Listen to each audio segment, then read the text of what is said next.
Hello there, and welcome back to my Jamaica to Canada immigration story.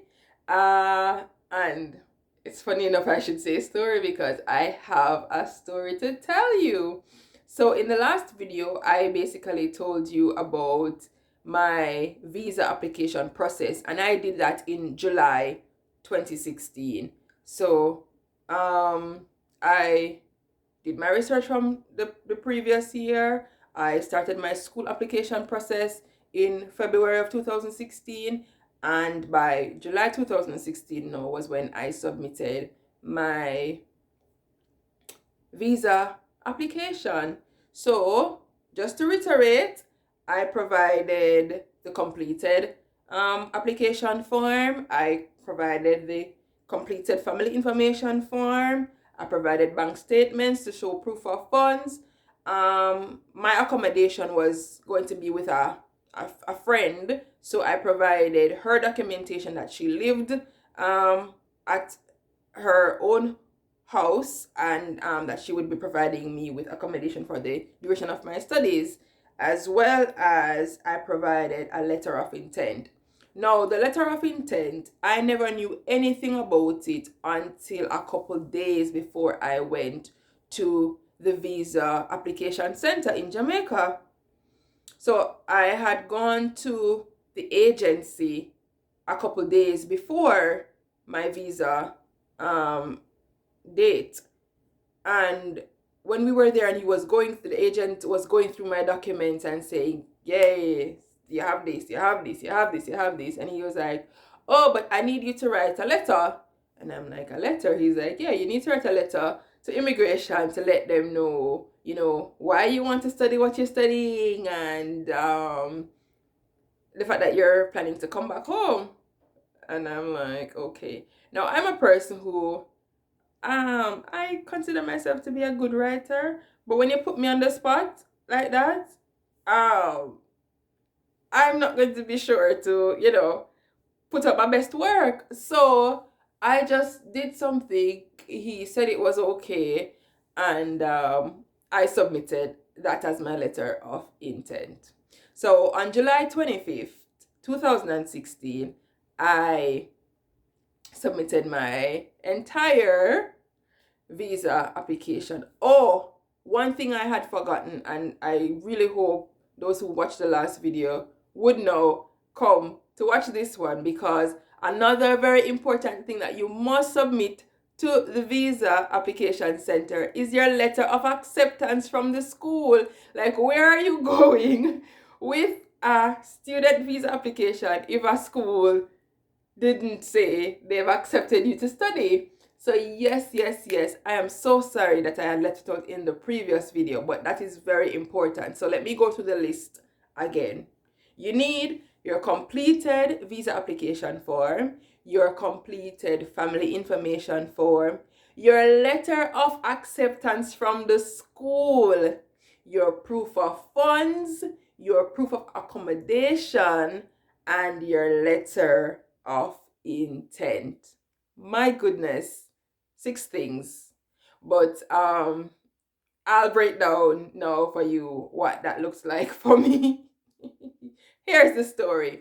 So I went to drop off my documents on the 25th of July 2016. When I went there, I think there was something wrong with my application form. Thankfully, the agent or the front desk person allowed me to fix it on their computer. I think I had to pay for that.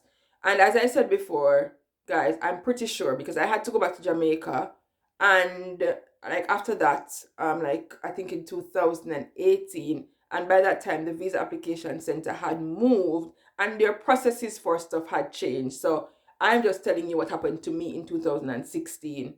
All right, so I don't know what it is like now. Actually, when I had to go to Jamaica in 2018 and I had to do something with the visa application center there, I was allowed to use their system. I don't know if it was just favor, but don't take it for granted that you're going to be allowed to use their system there to correct anything or whatever. Go there with a completed form. make sure that everything is correct. Dot your I's and cross your T's. Go through it with a fine tooth comb and answer everything that you are asked. As I said before, they will tell you if you need any additional documents or whatever. So I had walked with my passport photos. I had walked with my old passports as my current as well as my current passport, and what else? I don't think there was anything else. You have to pay for your biometrics. So they will, I'm pretty sure, tell you everything on the website that you need. So I went that day, submitted um my application. Um a couple of days after that, probably about 2 weeks, 14 days or so after that, on the 12th of August, I got an email that I needed to go pick up my documents. When I went, picked up my package, went into my car, bus opened the package, there was a letter in there with my passport saying I got denied, I got rejected.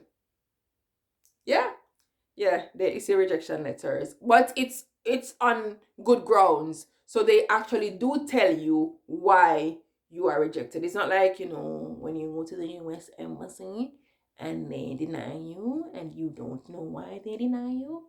With Canada, they tell you on what grounds they are denying you. So for me, it was they didn't feel like the amount of money that I provided as proof of funds was enough. It wasn't sufficient to cover. So even though I was staying with a friend, and I had paid my registration and I think a part of my tuition, that wasn't it. And I had sufficient. I had a Jamaican account, I had a Canadian account, I had a US account.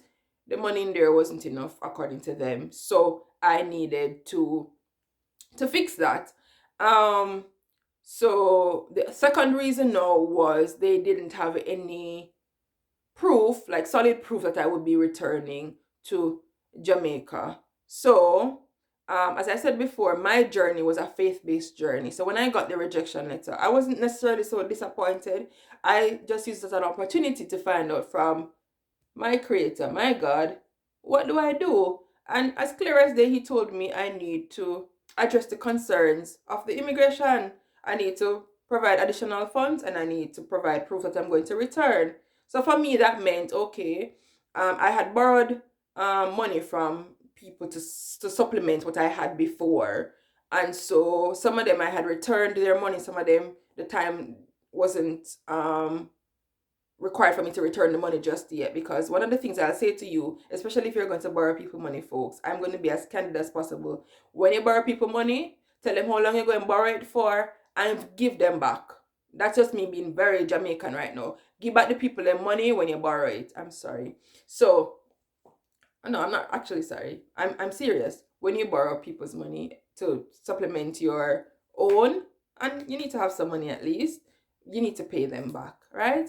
So I reach out back to those persons, for those who I had given back their money. I said, can you lend me it again? Because I need to redo the process. And those who I had a contract with, basically, and it wasn't even a written contract, that's a verbal contract, that I'm going to pay you back by this time. I said, can you extend the time? And they said yes. So that proof of funds now was covered for me. And the proof of return now for me, I had to do it two ways.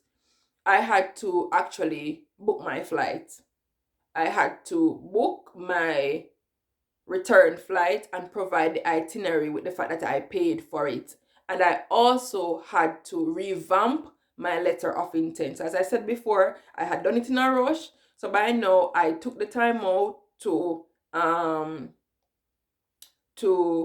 think it through and provide a statement that was coming from me to prove to Canadian immigration that yes, this is what I want to study. It wasn't offered in Jamaica at all, and it is always going to benefit my home country, and these are the grounds on which I will return to Jamaica when I'm done my studies. So you can be assured, and you can, on that basis, grant me the visa. So that was what it looked like for me. When you get rejected, you don't have to worry. My agency wanted me to pay money to appeal. I was like, no, I don't have to. So I did the process basically now by myself.